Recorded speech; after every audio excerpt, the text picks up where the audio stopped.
All right, everyone, we are back. Me and Sam. How you doing, Sam? Doing pretty good. Had a nice weekend and a great game on Friday against you. Yeah, We're here, yeah. We looking forward we to talk about it. yeah, we're playing Age of Fantasy Regiments. So as most of you know, me and Sam are Kings of War players. And so Age of Fantasy Regiments is really what we like. We do like Age of Fantasy as more of a casual game, but we think the Regiments is probably more competitive. So we went in 5,000 point battle report, and let's just get into that because Sam, we did try to do some experimenting this game, so we're going to cover that. So one, we did 5,000 points. I think 5,000 points is an maybe it goes down to 4,000, but 5,000 for regiments does feel in a good spot. But it may go down to 4,000. What do you think about that? Yeah, I think kind of anywhere between 4 and 6,000, you can get a really good epic game where you're filling the board with units. And we'll need to toy around a little bit with what we think a good kind of point value is. But it definitely felt nice to kind of have a lot of units on the field. You filled up the board. You had different kind of flanks and a center, uh, and it was a really fun epic looking battle. So Yeah, yeah. So we rolled. We only got three objectives, so that made this battle a little more interesting in that it's a lot of units really just fighting over limited objectives. So I think that was interesting.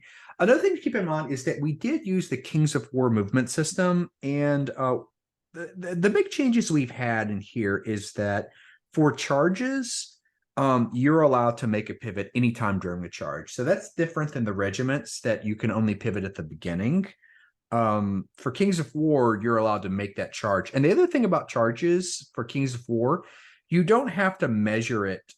You don't measure the distance as the distance you move. You just measure the starting distance, right, Sam? It's just yeah, so if you're within your 12-inch charge range at the beginning, we're not measuring out the individual pivots and whatnot. So it does kind of things are a little bit more mobile in this system in general, but it creates it's less clunky to play. So we yeah. think that's what we were trying out. Kings of War movement system from the charge angle, it has its quirks, but what we're using is I think probably a slight improvement on the regiments version. Okay. The other thing is we're also, like I said, we're trying some different things here. One thing we're playtesting command points, which was going to go over, and we both took Shock Doctrine because Shock Doctrine is basically significantly better than both. The other thing we did try in this game, and this is us, we went ahead and we wanted to see what it was like to play bigger units. So we moved the combined units up to 4. So we know in normal Age of Fantasy or OPR rules, you can basically a combined unit is just 2 copies. So for us, we wanted to see what it's like, and we actually allowed up to 4 copies of a unit into one single unit. So yeah, we'll go into some of these things. This is again, we're just testing things out. So not a Yeah, big deal. and part of why we wanted to do this is to kind of if you come out of the Kings of War community, there's a lot of multi-basing. Mhm. OPR has optional rules for how to do multi-base kind of units. You treat them basically as if the unit has a certain amount of a certain tough value and whatnot. And you can look at that yourselves as what the optional rules are.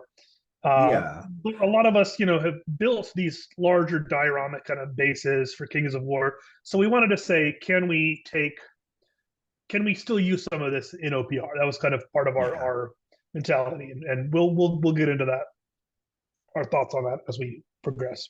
Yeah, now we didn't, now, just so you know, we didn't follow the multi-basing in the sense that in the OPR rules, because we're allowing 4 copies, we didn't want a unit attacking, with full strength at 4 copies. So what we did is we allowed 4 copies, but we also stuck to the OPR rules about only the first 2 ranks attack. Yes, And the other yeah, thing, yeah, and so we are testing some things. This is just so y'all keep in mind when we're going through this battle. Well, we're playtesting, and this is Sam's army first. Sam's doing Monster Mash. Sam, yes, I'll run through yours. You can opine as you need. So he's got a Havoc Master here. It's 2 Havoc Masters. Both of them are on their dragons. only Well, one's sorry, on a one dragon. is on a dragon and one is on a One of them on a horse. horse. Mhm. Yeah, sorry. Both With have knights. sorry, both have Dark March. So yeah, pretty good there. He's got a Centaur boss, and he's with a big unit of Centaurs. He's got 2 Hunt Masters. The big thing, these guys are really good. They're Def 5, but they're actually on chariots, which I thought came out really well. Yeah, because So it bumps them up to Def 4, and they with those heavy kill bows along with the spells and the stealth, they and were the actually still fast. yeah, they were still Yeah. fairly tough, and they let you be kind of mobile spell platforms for still relatively cheap. They're really good. And then stealth on them as well. So these guys at 215 are a really solid pick. He's got some warriors with halberds that he has them on 2s for chosen warrior. He's got 2 of these units with heavy halberds that are both chosen warriors, one with a banner, 2 units of mutants. Mutants are terrific. They're just I think they're the best army in the chaos book. They're just so awesome. Yeah, the best Um, unit. Yeah, they really are good. yeah, he's got 2 10-man units of centaurs that he's combined into one big The warriors are 20-man. also the Yeah, warriors are also combined into 120-man unit. oh, right. I'm sorry. Yeah, he's got these warriors. Yeah, right. He's got a 20-man here, and he has a big 20-man unit of centaurs that I would say this, Sam, it was fun to play. It was, and Maybe not they be a did balance, but it was they fun. did they did what I wanted them to do, which is they went forward and they killed one thing, and then they, you Yeah. know, stuck there for a while still afterwards. But it was fun. Yeah, and that's what I'm saying. Even though maybe we have some tweaks on balance, let's be very clear. We had a blast this game. It was a good game. All right. We got some Havoc Knights, 10-man strong with lances. We've got some Demonic Guard Knights. They're full 6-man. And so this is his monster mash. So he gets 3 Drake Giants. Those you're gonna see him, those rhinos. Drake Giants are great, 145, impact 4, and he's got some great weapon attacks on them. These guys are great. He's got a Havoc Shrine, which is his Dark Blessing. It's +1 to hit.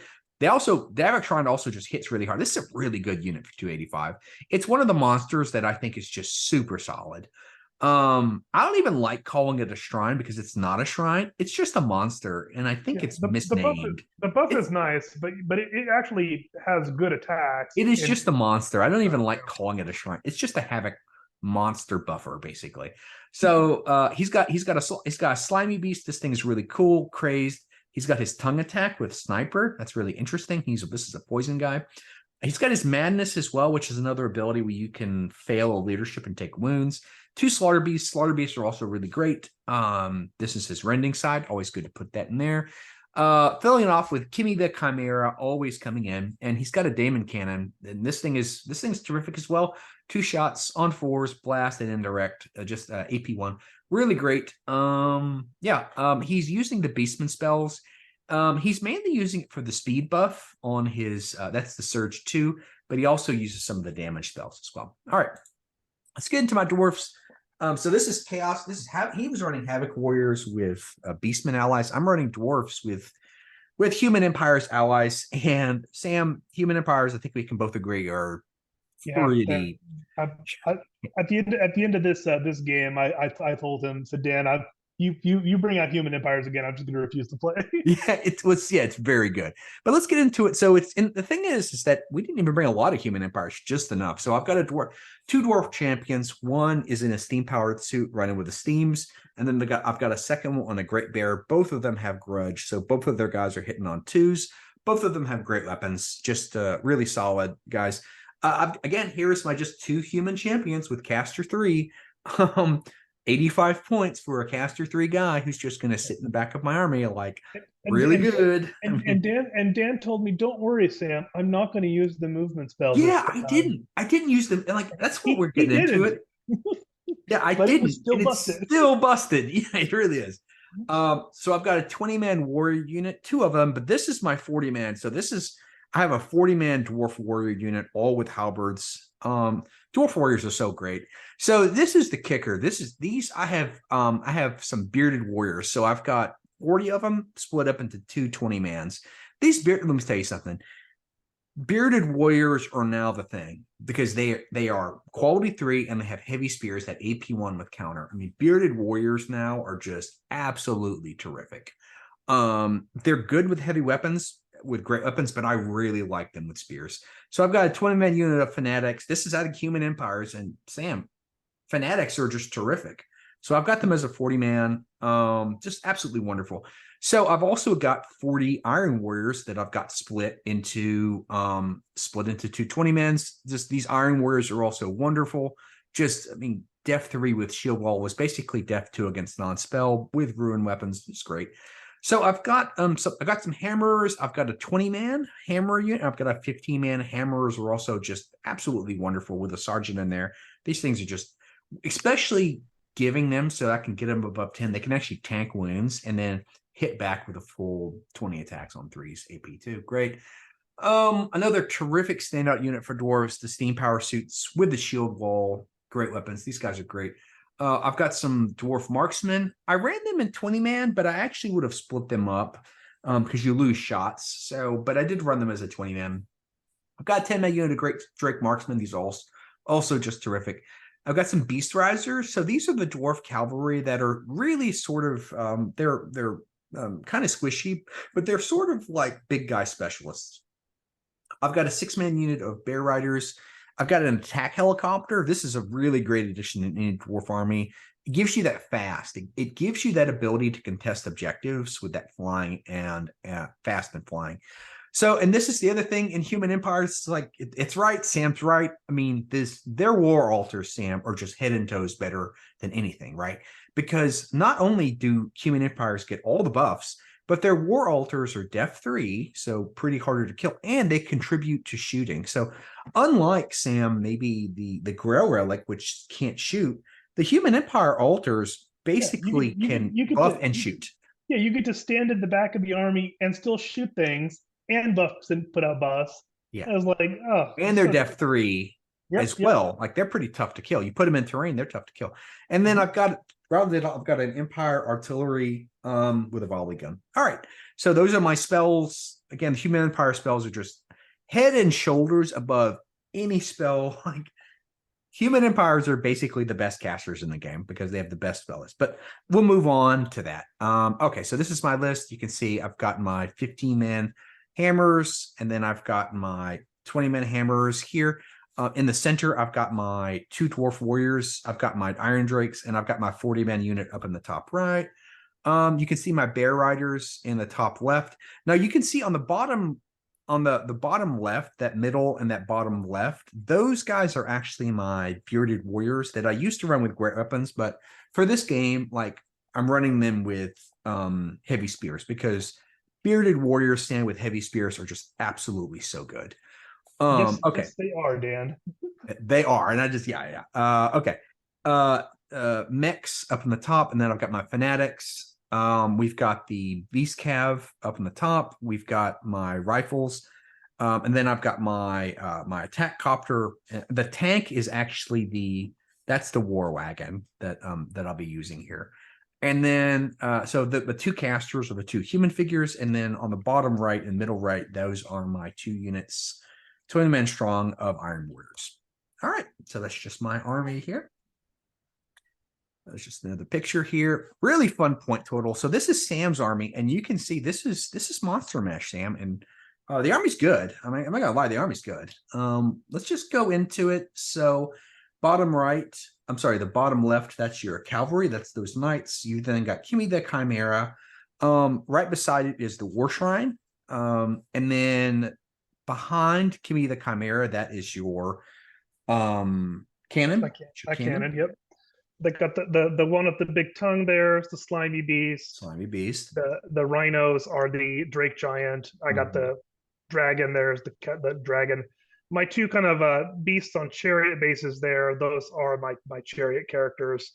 The dinosaur things, those are the slaughter beasts. Yep. And I got some, blank bases because I couldn't find all my stuff. So the big one out there with the centaur with them, that's the centaur boss with his 20-man unit of centaurs. The 2 smaller bases are the mutants. Then I got the warriors, and then I've got the demonic guard, or that empty wood base there. Yeah. And we'll go into it throughout the game. So for the setup here, setup's pretty straightforward. We again try to pick competitively, so we're just trying to balance it out. So yeah, that's here. And yeah, let's just look at the army setup here. So we have 3 objectives. We're going to show you some extra pictures because honestly, Sam, like, this does remind me of Kings of War and just the majesty of the battlefield. Like, you put some stuff on the field and it's really cool. Yeah, and that's Um, that's why we liked. We liked playing at this point level because it let us really fill up the battlefield and really did feel like an epic battle. mhm. And it's one of the great things about miniature wargaming is always putting a lot of stuff on the table and having people come over and say, "Wow, what's this?" and ask you questions about your army. So that Yeah. want to preserve that feeling as much as we can. Yeah. So just an overview of the strategic battlefield. You can see that it ended up with two objectives. I luckily got the chance to pick sides. So that actually means that I'm going to be more defending in this game. And then Sam has one objective on his side. So really, this is really Sam. He's going to grab that one objective on his side. And then he's like, I'm really trying to basically, at the beginning of the battle, the plan is to defend my two. And Sam is really, all he really needs to is basically break one of those two and he's going to win. So, at least, I mean, that's the plan, at least, right, Sam, at the beginning of the battlefield. That is, in fact, the plan at the beginning. Yeah. So you can see here how we've set up here. Sam does have a lot of his faster, harder hitting units on the bottom left. I do also have I've got my bears and my cavalry sort of matching him to have a little speed in there. So yeah, while my infantry and a lot of slower units are actually, as you can see, they're going to be contesting that objective on the mountains. So I feel a little better just having my slower units right there. All right, so that's just another picture here. Yeah, man, it just looks great, right? And this is such a great point total. It is. Yeah. Okay. So we'll just go. This is just some of the pictures from Sam's perspective here. That's just his flank. Really nice flank that he's got here. Remember, he has his Dark March guy is those cavalry behind all those monsters. So really solid. And that's just my setup here. All right, turn one. I do get activation first. And so I just basically move up one of my fanatics. At this point, he shoots his cannon, kills 3 of my Drake marksmen. I move up my 40-man warrior squad. His shrine gives the centaurs and the slaughter beast +1 to hit. So he's sort of doing that strategy that me and him did last game, where he's sort of buffing up his units, and he has a movement spell as well. So he's buffing up those centaurs and that slaughter beast. I move up my bearded warriors. So remember, these guys have have those spears. He moves up one of his Drake centaurs. A lot of this turn one is just going to be moving. So I'm moving up. He's moving up these guys. The Drake marksmen actually move up and they shoot at the mutants, take out 3 of the mutants. His second mutants move up. I pull my attack copter on the hill, and I'm able to shoot at the mutants. I kill another couple of them, and but they pass morale. Those mutants are so good quality 4 and fearless, so they pass morale. He moves up his chosen infantry behind the mutants. I then, yeah, you can see as well, Sam. Yeah, I'm doing what I did last game, where I just had my 2 spellcasters in the back, completely. Like, there's no way you can really get to them, Sam. And so here I use one of my things to give +1 def to both the 40-man warrior squad and the bearded warriors out in front. And you'll see those markers there. So that's the +1 def I give on them. He then moves up his slaughter beasts. So that's his it's his dragon. He moves up and gives the slaughter beast +4 move. So that's his that sort of longer dragon. That's his mage on the chariot. So he moves up, gives the slaughter beast +4 move, and gives and the centaurs too. The centaurs. Yeah, the centaurs. It gives them both of them. Yeah, so that's just the notation for them. So now they are +1 to hit and +1 move. I move in my Iron Warriors. Just again, I'm also trying to protect the flanks. I know Sam has a lot of mobility, and so at this point, I'm really just trying to protect flanks. He moves up his Drake Centaur. Yeah, I move up my other mage, and I spend my last 2 to give those cavalry +1 to hit. That's those Beast Riders.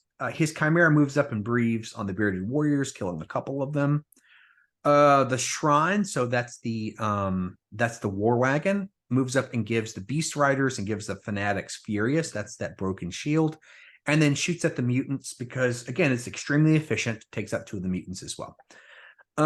His mage on the other side, that's his other kind of dragon that has sort of a rectangular base. cast the +4 move on the slaughter beasts and the cavalry. And then he's got his bow and he shoots at my bearded warriors, killing one of them. Those guys almost chariots are just, they did so much work for you this last game. So yeah. They did. I got really lucky with their deadly shots to Yeah, but it's two bring shots. I people to. mean, Yeah. you did. I mean, like I said, you were a little lucky, but it is 2 shots on 5s. Yeah, I move that's up. pretty nice. Yeah, move up the hammerers. He moves up his other Drake Centaur. I move up my other hammers. He dark marches up his what's the beast called with the tongue? I forgot what it's called. The slimy beast. Slimy beast. So and then his dragon moves up, and then he's out of range to breathe, but he does move the slimy beast up as well. At this point, I move the steam power suits. At this point, yeah, he's got enough. He goes ahead and sends in his centaurs. So they have +1 to hit. They hit me. They do like a truckload of damage. At this point, and this is why we probably see that the shock doctrine is too powerful. He basically double taps me, right? So he charges and then he uses that shock doctrine to sort of kill the rest of them. So he does kill them. Now he takes 7 in return, so they're just down to 13. But still, as we've said, that shock doctrine's probably too powerful to play in competitive games, but learning experience. Little too much. Yeah. Especially if we do the expanded units like this. That was yeah. Iron Warriors move up. He moves up his demonic cavalry. The rifles, so they shoot at the centaurs. I think they killed a couple of them. That's the rifles in the bottom right are shooting the centaurs, but I think they only kill like 1 or 2 because of the +1 defense because they are in cover. The slaughter beast moves up with the +1 to hit, and yeah, so that's sort of where it is. I think just kind of looking at the battlefield. Something else moved up. I forgot. I think I shot my artillery. I forgot. But he does, so his cavalry dark marches up that slaughter beast. And the cavalry just stays still. At this point, I move up my beast riders behind. So I'm expecting those fanatics to die, and I'm going to have those beast riders there. He then charges into my bearded warriors. I actually do 6 wounds on you, so I actually roll good here. You only do 3, but you do pass your morale, and you back off. I do. Yeah. I think I do 4, but yeah. Oh yeah, that's right. Because you 3 on you from the breath. 3 for the breath and the bow. Yeah, you do 4, but so I roll really good, and but still you pass your morale. So I move up the bears. This is the Iron Warriors moving up. No, I think you actually moved something else as well. We may have missed a few things here and there. Was a lot going on, but at the end of the day, I think you did finish last by 1 activation. I think we transposed a couple. Yes. But yeah, so this is how the battle looks at the end of turn 1. We're sort of moving up. I've got my infantry there up at the front. Here you've basically blown up my 40-man infantry unit of dwarves, but those centaurs are now at 10 or 11 wounds, so they're not doing so hot either. And then just on the flank here, you can see I'm sort of moving up my infantry. So you are faster than me, but this is the whole thing with dwarves, Sam. Honestly, higher move is not a big deal for dwarves because they just they're the counterpunch army, right? Yes, very much so. And they fulfill that role very well in OPR. Yeah. Okay, so this is just another picture of the battlefield. All right, so going into turn 2, I will activate first. And so, me and Sam, we talked about this, and I did decide just to go into those centaurs. So I had those centaurs basically being able to charge my hammers and kill one of them is not cool. So I went ahead and just put my Iron Warriors in front of those centaurs. I do a few wounds on them. You actually roll really good on your centaurs and take out 5 Iron Warriors, though. So pretty good rolls on your part, but basically we both stick. I think at this point, you go back into me. That's what happens. You went ahead and you fatigued and hit me and do a few more wounds on both sides. At this point, and I don't blame you for just go ahead and getting the value out of those centaurs. It makes sense. I go ahead and flank your slaughter beast from my fanatics, and just these guys are furious on 5s, so they kill your fanatics and just turn to face. Man, this fanatics. This is just me checking the arc because I want to make sure I don't get flanks. You send in your Drake Centaur. You do 4 wounds on those fanatics. I guess it's 6. Oh yeah, that was the impact, and then you did 2 more. So you do 6 on the fanatics, but they stick because of the fearless. Those fanatics are so good.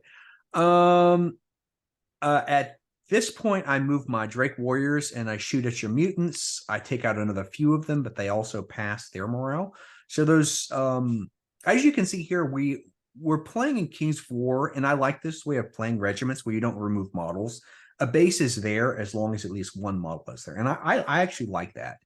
I think if you think about it too, as it kind of makes sense. You're gonna have your guys fill to kind of hold the formation. Yeah, And if you're thinking about line tactics for infantry and even from a historic context, like you may not be as up to full strength, but you're gonna at least try to hold the line in the formation. So yeah. that's kind of what my thoughts are on that. It's also cleaner too. I think this is Yeah. where Kings of War gets it right. That it may not quite be as realistic that 3 guys have the same footprint, but it streamlines the game. You're not constantly removing models. So Yeah, because yes, and it makes it much easier to pick up and play at the end too, which is nice.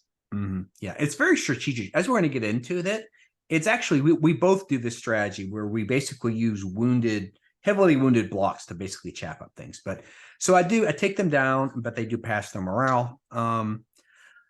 This is his Dark Shrine activating again. He gives the Slaughter Beast and he gives the Drake Centaur +1 to hit. The demonic. Oh, the no, Demon yeah, Riders. Demon Riders. Yeah, he gives the demonic I forgot the Slaughter Beast had it last round. Yes. And then that moves up. So my attack pilot, it moves up, it shoots at the mutants, and on the other side, and it does spot killing 3, but they also pass their morale. I'm sorry, I take that 5-man unit down to only 2 left, and those guys charge my fanatics. Yeah, I think it's a good time. You just go ahead and just get a couple more wounds on the fanatics. You get 3 out of them, and then I just finish you off because it's still like 20 attacks on 6s. So I do finish it, but you also just got some damage out of the squad. So they're up to 9. The Drakes, the Drakes move up and shoot the mutants, taking them to 1 as well. So that, again, at the top right, those mutants are now just have 1 guy left, but they're still just a block. The cannon shoots at my Beast Cav and takes a few. These Beast Cav for Dwarves, I would say they're very, very squishy. And I think in the future, I'm going to play them far, far away with some sort of indirect because they're very squishy. But he does kill 3 of those Beast Cav riders. This is just Sam. 1 guy is left, and he just moves up to block. Sort of his chaff there. My mage moves up and casts +1 def on the hammers. You can see that those hammers getting that +1 def on their side. And the tongue monster, the slimy beast, moves up and actually he kills 3 more of the beast cav as well. So these beast cav are already down to 4. So yeah, these beast cav are just very squishy. So that's the tongue beast. The mage. So at this point, I need to clear off this 1 guy. So my mage actually moves up and he fireballs those remaining mutants. And then I try to cast +1 to hit on the hammers, but the mage fails to do that. So, but I am able to clear up that 1 single model on those mutants. That's just the mutants dead. So the Chimera moves up, and this is a really sucky part of this. He moves up, he charges the fanatics, but he also breaths the bearded warriors. These guys are fearless quality 3. He kills 3 of them, just enough for me to force morale, which I fail, and these bearded warriors waver.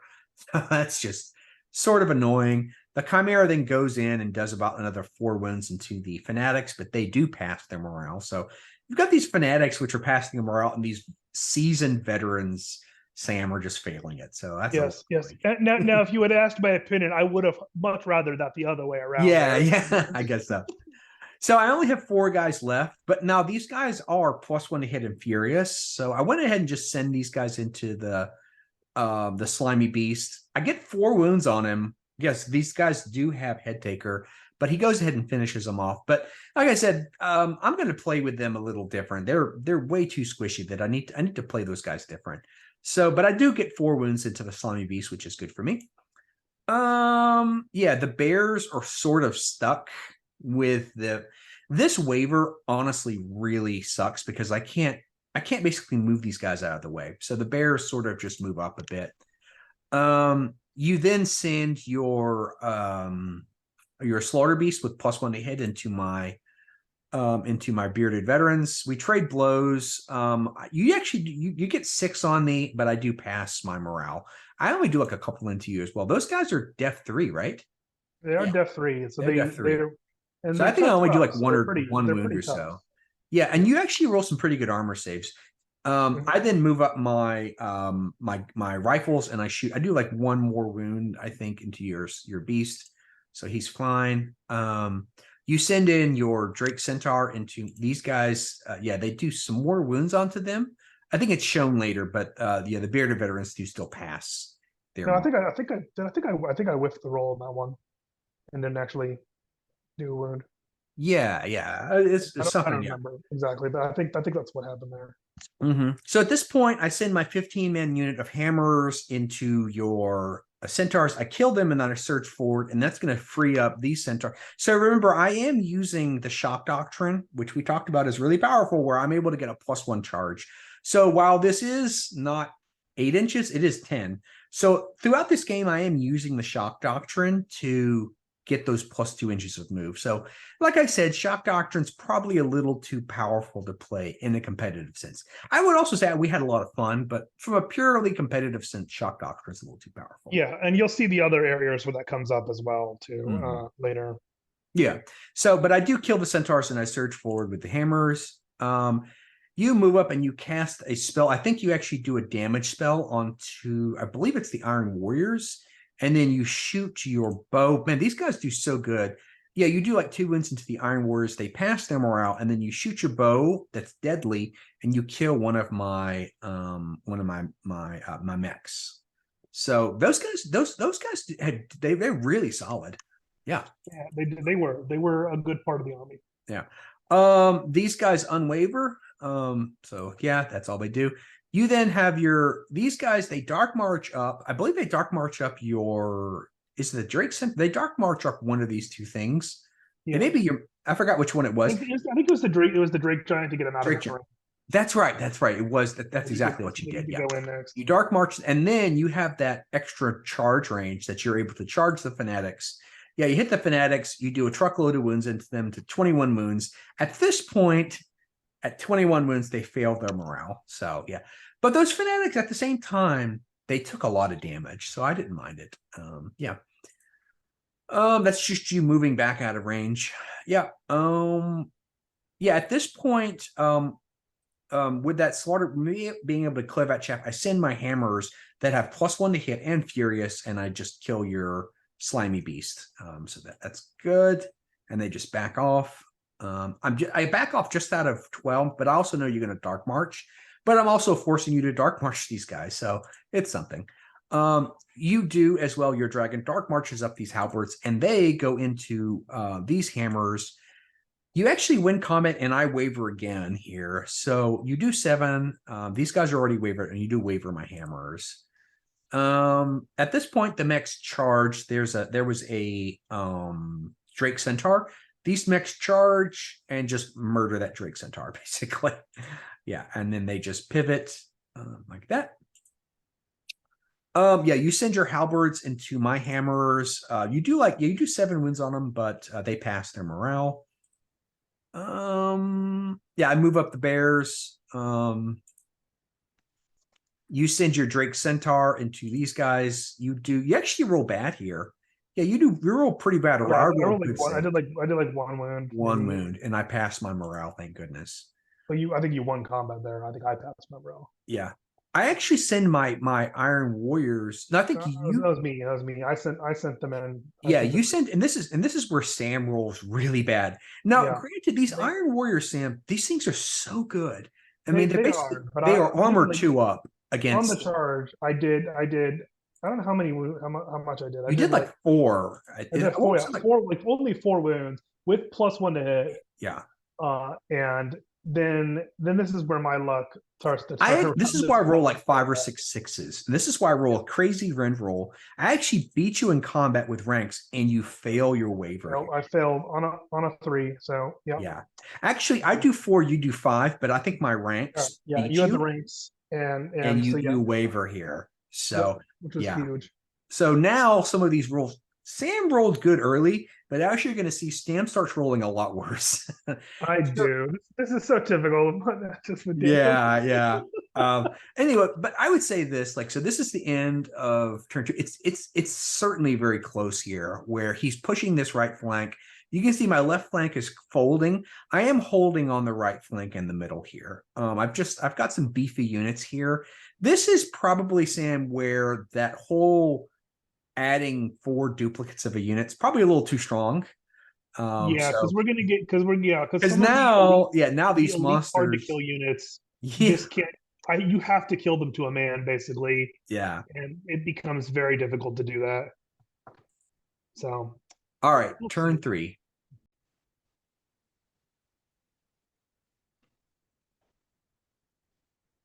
All right, so the first thing it do is that I get a chance to go first. I think I'm barely winning these activations, and I go ahead and I charge my hammers into these halberds.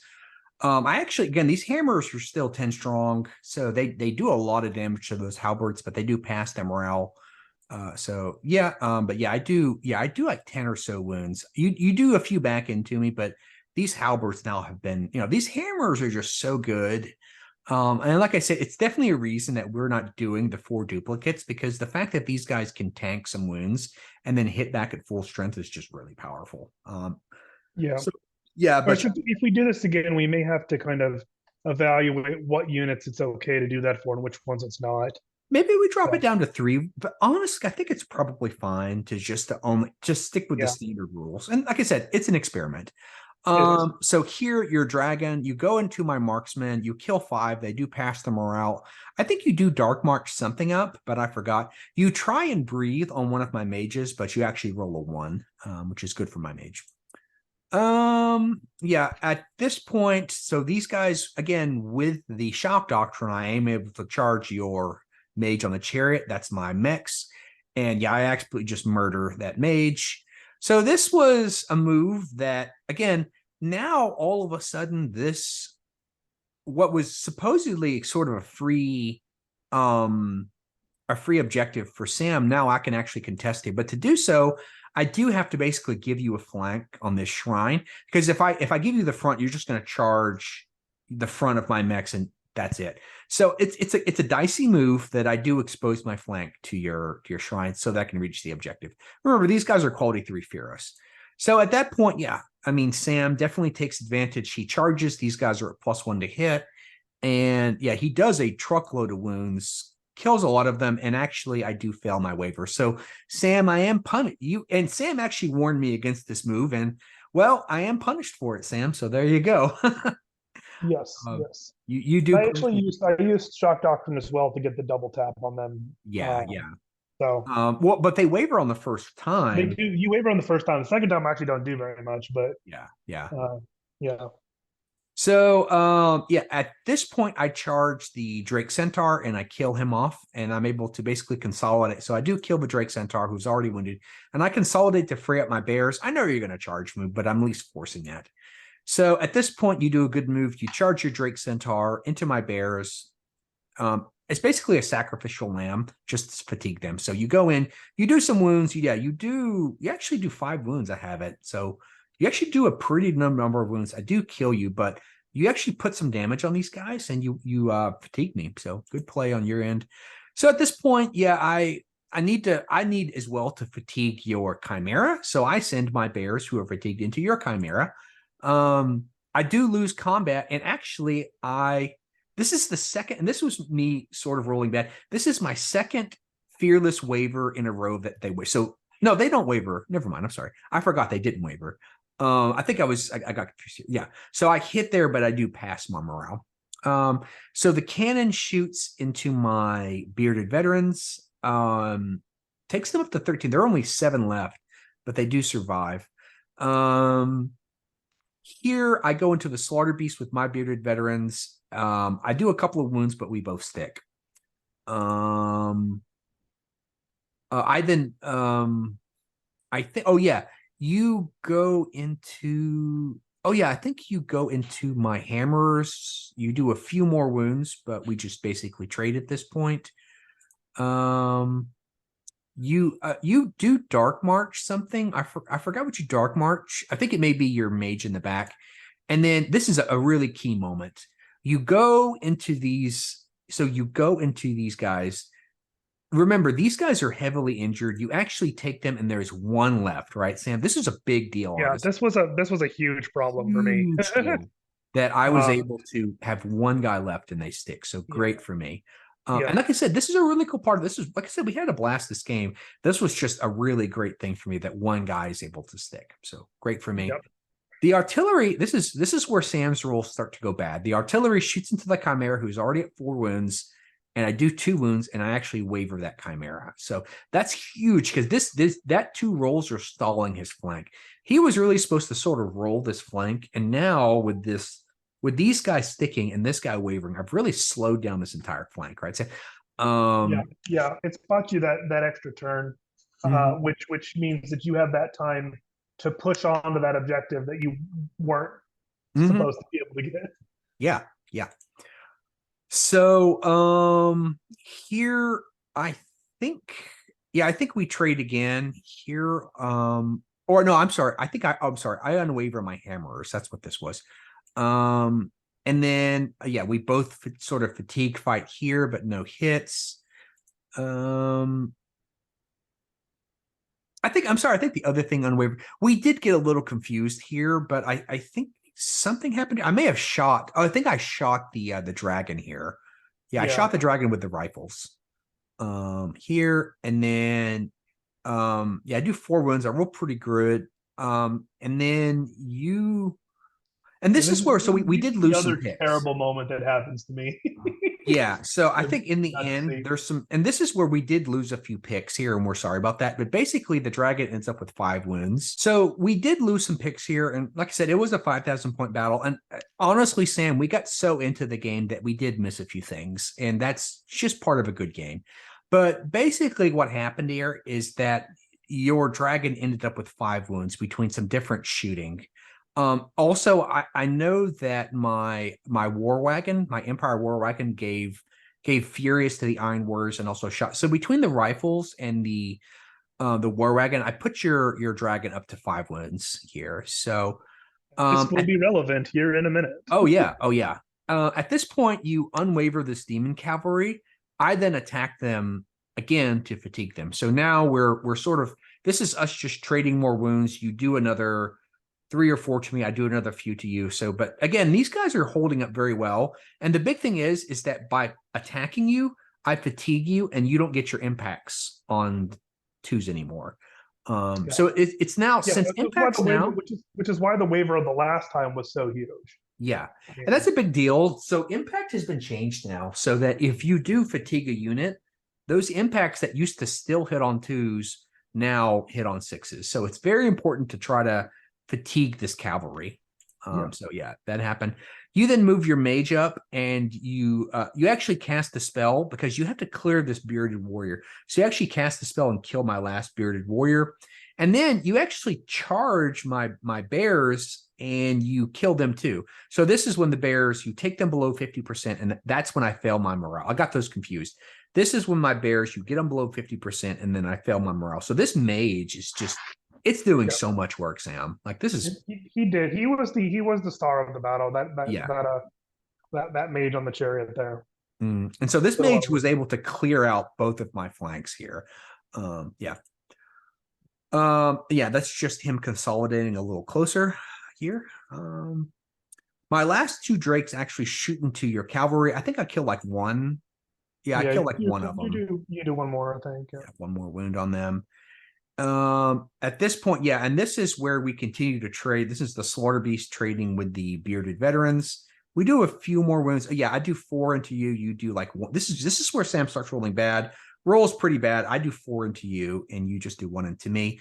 I think you go back into me, fatigued, and basically between the 2 units, I put 4 on you. You only put 1 on me.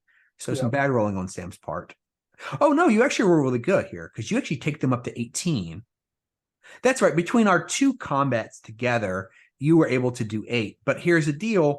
This is another thing, Sam, right? Whenever with just 2 guys left, I'm holding up this slaughter beast. Yep. Mm-hmm.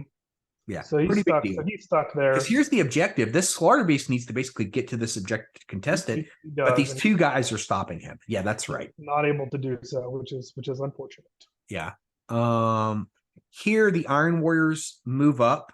And this is again where he's using the +1 move, +2 move, +2 move for the shock drum, but to basically, he's going to be, unless I can do something to block that unit, he's going to be able to on the last turn just march them up there and claim that because I don't have anything back there left to contest it. So. Yeah. So again, shock doctrines, fun game, but from a competitive standpoint, probably not good. But yeah, so I do use shock doctrine, and I'm able to basically get into the contesting range of this objective. I can move up 6 and basically pivot and get within and basically grab this objective here. All right. The mage moves up, and so this is another thing where it was pretty tilting to Sam, and I don't blame him. And that's what goes back to it. The human empire spells are just the best. So in addition to great buffs, in addition to great buffs, I also get one of the best single. I get Leech, which is the AP4 deadly. On a level 2. So again, they really have the best spell, Sam. So I do move up one of my guys. I leech you. So they go from 5 to 8. You do pass your morale, but I have an entirely different mage. Do it again. I move up and I do it again. Now you're at 11. And at this point, you actually fail. This is when you wait. So another really big bad roll for you. Yeah. Like that was huge because that means also the dragon can't come over and grab that other objective. So now he has free reign on that objective. I can win the one on the flank on this flank, but I don't now have anything that's going to be able to contest that or hold the one that I have back there. So that was now I would say is and this is what's lost in some of the picks. Again, we lost a few, but one thing I did do is I grabbed my attack helicopter and I just ran him 16 inches towards this. So I have another model here.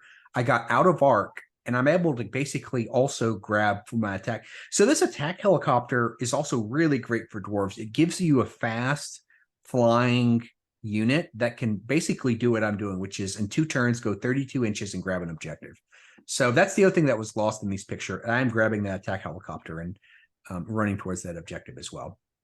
All right, that's just the end of the battle. And as you can kind of see here, it's again, this was a very close game in the sense that if Sam could have had a few rolls go his way, he definitely could have contested this objective.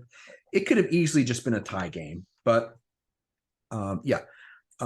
anyway, so that's just how the battlefield ended up here. Turn 4. So turn 4, we didn't finish off the turn because it really came down to you needed to stop certain units from getting there. So here you do send your cavalry to my Drake marksman. You do kill them. You also dark march up the Chimera here, and that's just you moving there after you've killed the Drake marksman with your cavalry. I move up my mage and I cast Leech on your slaughter beast. I also am blocking you from getting the objective here. So this slaughter beast is now at 1. This is another really interesting thing. The slaughter beast has just 1 wound left, and there's just 2 wounds left on the bearded veterans.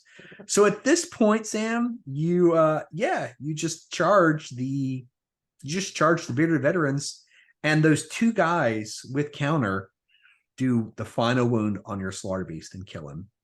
So, it's a pretty rough patch for you there. Okay. All right. So yeah, that's just him dying, and then that is the shooting the Chimera. And really, at this point, we didn't play the rest of the turn because it just came down to the Iron Warriors here. Yeah, because I was not going to have anything. I had nothing that could contest that. I tried to shoot it with the cannon just because I got cannon shot it, did 1 wound. I then moved up on the objective, and basically it was your Chimera. Your Chimera moved up. This is where we stopped the game. He breathed on the Iron Warriors. but didn't waver in base. I think you did a couple of wins Yeah. but didn't waver, and Yep. that was just enough basically. So at Yeah. that point, we did call the game. Sam has this one objective here. I did grab this one, so I have this one and I have this one. It is a very close though 2-1 victory here, and this is just showing the battlefield. Like I said, me and Sam, we had a blast. We definitely, from a competitive standpoint, we've tried a lot of things, and I think that's good. And we'll talk about some of those tweaks from a competitive standpoint. But Sam, we did have a blast this game. So It was a good game, and it was very close. Had a couple things, been different on the dice rolls or just in tactical decisions that could have gone either way. yeah, it really, and yeah, there was just some rules on turn, and we're going to talk about from a competitive standpoint some things we can do. Yeah, we had a blast, but we also learned what worked and what didn't. So from our learning points, let's just also, Sam, kind of. So this is nothing to say on OPR. We're going to talk purely from a competitive standpoint because OPR isn't trying. They're really trying to be a fun game. So we're going to sort of keep these. This is some thoughts about how from a competitive standpoint, because we were going to mention this, that me and Sam, we are working on the first draft of a competitive tournament pack. So we're going to get into that in the future, and this is why we played this game. So yeah, because for people like us who want to be able to have a kind of a tournament scene and have kind of a competitive game to play, that's kind of our part of our priorities, and we think OPR has a really great base, and they give you the tools to kind of do that with the yeah. army builder and everything. You can see it's very transparent. So you can see where all their how stuff is pointed and how the system works. So it gives a lot of tools for people like us to come in and say, okay, if we wanted to play this from a competitive standpoint, how do we make adjustments? And so this is part of why we're playing these games now, is to kind of do some testing and see kind of what needs to what we want to work on. Yeah, exactly. It kind of just what Sam said, just to exactly clarify, we aren't suggesting, Sam, that they go change any of OPR's armies. That's not, we're basically saying play OPR. It's great. We are sort of basically going to sort of make our own tweaks and our own thing. And that way, if you enjoy OPR as it is, that's terrific. We're going to be working on some balance tweaks, but that's really something that we're not going to push on anything else other than just our own thing. First thing we learned, Sam, yes, Human Empires is just a little too strong. The spells and the buffers, they basically get all the buffers, and they also get just those altars are sort of too efficient, and they also basically get every buff. They get the death buff, the furious buff, the +1 to hit buff. Like they sort of get all the buffs. So yeah, Human Empire is probably a little too strong. We're also probably going to removing allies from in the future, right, Sam? Just allies just sort of be too much, because there's not very much force restrictions. Kind of, your allies can still do a lot of the same things as your normal things. It creates these problems of there's going to be certain things that are always allied in if you're talking about a competitive scene, and especially with the things like with certain access to certain casters, like Human Empires, you could just, it's a little bit too much. So. Combined units of 4 are too strong, and that's, we play tested that, so it does make monsters weak. We're probably not going to do that in the future, but it was a good test. Yes. We talked about this already. Shock Doctrine is too powerful. That being said, actually, we think command points are going to be a great competitive addition. I think as long I like playing with it a lot. It was a good. I think it's just sticking with the universal and strategic, because those two doctrines, Sam, they sort of mitigate bad rolls. They sort of say +1s to hit here. I think we want to change a few of those to sort of be re-rolls, but we're going to make that we're not going to get too much of the details. But the big thing that these command points do is they allow you to shake off waivers. And that's really what I think the command that this game needs from a competitive standpoint, Sam, is this sort of resource to either use offensively or sort of save for those bad waiver rules. Because waivers, like especially with undead rule, you do need something to mitigate waiver rules, and we think that this could be it. Yes, and so we're looking forward to playing some more with this in the future and seeing how it works, and adding some more thoughts to it going forward. But overall, was a lot of fun, and as we kind of work on our competitive tournament packet. You guys in the comments and our subscribers, welcome to throw stuff at us you think might work Yeah. as well. And feel free to, if you have your own games, give us your input on stuff. Yeah. And we'd love to hear from y'all. Yeah. And that's the other thing we're going to, so future round reports, we are going, when we play armies, Sam, we are going to be sort of looking at these armies and saying, well, is there something that's sort of broken? And that's something as well to keep this in mind. We're going to be making some tweaks to armies that are, again, purely out of the army builder. It's nothing, we are not suggesting they change the armies. We're making this sort of our own thing. And again, we're working on this first draft, but again, let's make sure we're being clear. This is really just the first draft. Sam, at this point, we don't have anything solid. We are working on a first draft. This is our goal. We're just trying to be. This is our goal, is going forward. A project we're going to be working on, and so just look forward to hearing more about it. And if you are interested in contributing or have some ideas, Yeah, definitely pass them along to us. And we'd love to hear them. So yeah. All right, guys, thanks for watching. You can always play against us in Universal Battles 2. We're always interested in feedback, especially some of your thoughts on balance and some of the competitive side. We'd love feedback on that. Hey, we're trying to grow the channel, so always like, subscribe, and comment. And if you're in Austin, we are both part of the Austin Alternative Gaming Freaks group. It's great. Thanks, everyone.